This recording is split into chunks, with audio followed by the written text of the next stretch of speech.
मेरे प्रिय विद्यार्थियों, पिछली वीडियो में मैंने आपको बाल महाभारत पाठ 4 और 5 का विस्तार से समझाया है।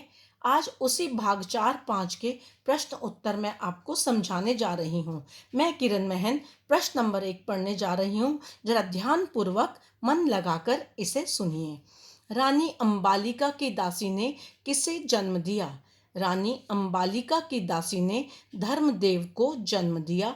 वही आगे चलकर विदुर के नाम से प्रख्यात हुए यानी प्रसिद्ध हुए। प्रश्न 2, विदुर का स्वभाव कैसा था? विदुर नम्र स्वभाव के थे। क्रोध उन्हें छू तक नहीं गया था। प्रश्न 3, भीष्म पितामह ने विदुर के बारे में क्या महत्वपूर्ण निर्णय लिया? भीष्म पितामह के विवेक और ज्ञान से प्रभावित होकर विदुर को राजा धृतराष्ट्र का प्रधानमंत्री नियुक्त कर दिया गया। प्रश्न 3, विदुर की बात से प्रभावित होकर धृतराष्ट्र ने क्या करने का प्रयत्न किया? विदुर की बात से प्रभावित होकर धृतराष्ट्र ने अपने पुत्र दुर्योधन को कुचाल से रोकने का प्रयत्न किया और उसे जुआ खेलने से मना किया, क्योंकि इससे राज्य के नाश होने का भय था। प्रश्न 4, दुर्योधन के नाम मानने पर धृतराष्ट्र ने क्या किया? दुर्योधन के नाम मानने पर धृतराष्ट्र ने युधिष्ठिर को जुआ खेलने का न्योता दिया। प्रश्न 5, श्री कृष्ण के पितामह कौन थे? यदुवंश के प्रसिद्ध राजा शूरसेन श्री कृष्ण के पितामह थे। प्रश्न 6, राजा शूरसेन की कन्या का नाम क्या था? उसका नाम पृथा था। प्रश्न 7, शूरसेन के फुफेरे भाई का क्या नाम था? शूरसेन के फुफेरे भाई का नाम कुंती भोज था। प्रश्न 8, शूरसेन ने कुंती भोज को क्या वचन दिया था? शूरसेन ने कुंती भोज को यह वचन दिया था कि उसकी जो पहली संतान होगी उसे कुंती भोज को गोद दे देंगे। पृथा का नाम कुंती कैसे पड़ा?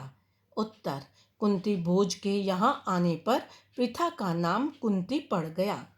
प्रश्न 10, मुनि दुर्वासा ने कुंती की सेवा टहल से प्रसन्न होकर कुंती से क्या कहा?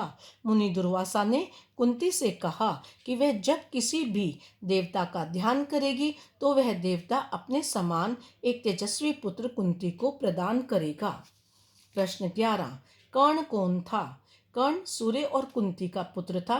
वह सूर्य के समान तेजस्वी एवं सुंदर बालक था। जन्मजात कवच और कुंडलों से शोभित वही बालक आगे चलकर श्रेष्ठ शस्त्रधारी कर्ण के नाम से प्रसिद्ध हुआ। प्रश्न 12, लोक निंदा के डर से कुमारी कुंती ने कर्ण का क्या किया? लोक निंदा के डर से कुंती ने बच्चे को एक बड़ी पेटी में बड़ी सावधानी के साथ बंद करके गंगा की धारा में बहा दिया। प्रश्न 13, कुंती का विवाह किससे हुआ? महाराज पांडु से कुंती का विवाह संपन्न हुआ। प्रश्न 14, भीष्म की सलाह से पांडु ने किससे शादी की? महाराज पांडु की शादी मद्रराज की कन्या माद्री से हुई। प्रश्न 15, पांचों पांडवों का जन्म कैसे हुआ? देवताओं के अनुग्रह से पांचों पांडवों का जन्म हुआ। तो बच्चों, ये सारे प्रश्न जो मैंने अभी आपको पढ़कर बताए हैं, ये आपको अपनी हिंदी की ही कॉपी में करने हैं। भाग 1, 2, 3 के भी मैंने प्रश्न दिए थे। आशा है आपने वो सारे प्रश्न कॉपी में कर लिए होंगे। उसका असाइनमेंट मैंने आपको ERP से भेजा था, तो कृपया करके ये प्रश्नों को भी आप पूरा कॉपी में करेंगे और याद भी करेंगे। धन्यवाद।